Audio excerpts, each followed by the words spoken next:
بسم اللہ الرحمن الرحیم۔ رسول اللہ صلی اللہ علیہ وسلم نے ارشاد فرمایا، نعمتان مغبون فیہا کثیر من الناس الصحۃ والفراغ۔ حضرت عبداللہ ابن عباس رضی اللہ عنہما سے مروی ہے کہ رسول اللہ صلی اللہ علیہ وسلم نے فرمایا، دو نعمتیں ایسی ہیں جن میں لوگ دھوکے میں پڑے ہوئے ہیں، ایک صحت اور ایک فراغت۔ صحیح بخاری کی اس حدیث میں آپ صلی اللہ علیہ وسلم نے تنبیہ فرمائی کہ ان دو نعمتیں یہ اتنی بڑی نعمتیں ہیں، لیکن جب یہ نعمتیں انسان کے پاس ہوتی ہیں تو ان نعمتوں کا احساس نہیں ہوتا اور ان دونوں نعمتوں کی وہ ناقدری کرتا ہے، صحت کی نعمت اور فراغت کی نعمت۔ کیا مطلب کہ وقت کو ضائع کرتا ہے اور صحت اور فراغت کے اوقات کو مفید کاموں میں استعمال نہیں کرتا۔ تھوڑے دنوں میں کچھ وقت کے بعد صحت کی نعمت بھی چلی جاتی ہے اور فراغت کی نعمت بھی ختم ہو جاتی ہے۔ صحت کی نعمت تو بہرحال ختم ہوتی ہے، انسان جیسے جیسے بوڑھا ہوتا ہے اس سے اللہ تعالیٰ صحت چھیننا شروع کر دیتے ہیں، مختلف بیماریاں حملہ کرتی ہیں۔ پھر وہ چاہتا ہے کہ کاش میں یہ کر لیتا، کاش میں یہ کر لیتا، کاش میں یوں کر لیتا، مگر اب وہ کچھ بھی نہیں کر سکتا۔ جب صحت تھی اس نے اس وقت کو برباد کر دیا۔ اسی طرح دوسری نعمت ہے فراغت۔ ہر انسان کی زندگی میں ایسے ایام آتے ہیں جن میں وہ فارغ ہوتا ہے بہت سارے کاموں اور بہت ساری ذمہ داریوں سے۔ اس فراغت کے وقت کو اگر وہ مفید کاموں میں استعمال کر لے تو ساری زندگی اس کی بن جاتی ہے، ہمیشہ کے لیے دین اور دنیا کی بھلائیاں حاصل کرتا ہے۔ لیکن وہ فراغت کے اوقات کو برباد کرتا ہے کھیل تماشوں میں اور فضول چیزوں میں۔ جیسے آج نوجوان جو ہے آپ نے دیکھا ہوگا ساری رات جو ہے وہ بیٹھے رہتے ہیں، ڈبو کھیل رہے ہیں، سنوکر کھیل رہے ہیں، پوری رات جوا کھیلتے رہتے ہیں بیٹھ کے۔ اور ایک بڑی بیماری ہمارے معاشرے میں فیس بک کی لعنت۔ سارا دن انٹرنیٹ پہ فیس بک پہ بیٹھے رہیں گے، آئی ڈی بنائی ہوئی ہے اور باتیں ہوتی رہتی ہیں، فخر سے بتاتے میرے 500 فرینڈز ہیں اور میرے 1000 دوست ہو گئے اس پہ۔ تو کیا کر لیا بھائی؟ اگر آپ کے 500 دوست ہو گئے اس پہ اور آپ کے 1000 دوست ہو گئے تو کیا وہ آپ کو پیسے بیچتے ہیں وہ 1000 دوست، یا وہ 500 دوست آپ کے لیے روزانہ دعا کرتے ہیں، یا آپ بیمار ہو جاتے ہو تو آپ کے لیے کوئی دوائیوں کا انتظام کر دیتے ہیں؟ خام خواہ کے تعلقات اور بلا وجہ کی دوستیاں۔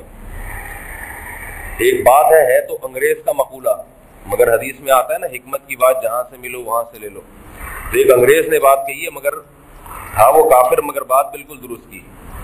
اس نے کہا کہ جب میرے پاس پیسہ تھا تو دوست تھے، اور جب میں نے دوستوں پہ پیسہ خرچ کیا تو دو نقصان ہوئے۔ نمبر 1، پیسہ بھی ختم ہو گیا اور دوست بھی ختم ہو گئے۔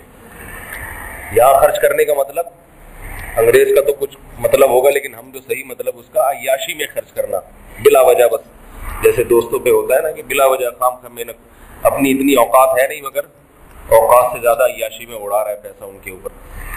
تو فیس بک پہ بیٹھے رہتے ہیں، ساری رات بیٹھے رہتے ہیں، سارا دن بیٹھے رہتے ہیں، دوستیاں لگا کے رکھتے ہیں۔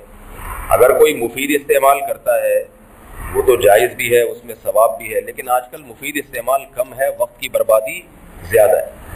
میں نے جب 3-4 سال پہلے فیس بک پہ بیٹھنا شروع کیا تو اندازہ ہوا کہ وقت کی بربادی کا کتنا بڑا ذریعہ ہے۔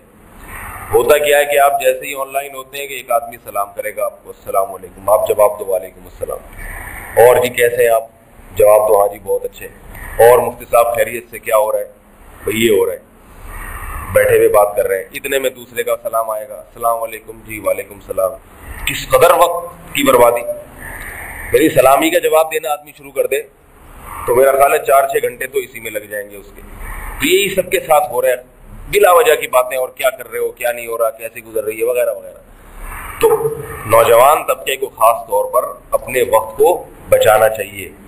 یہ وقت کسی قیمتی کام میں آپ لگا دیں۔ فیس بک کی استعمال ہے یا کوئی بھی جدید ذرائع مفید کاموں میں استعمال کو تو سب جائز کہتے ہیں، ثواب کہتے ہیں، وقت کی بربادی میں استعمال نہ کریں۔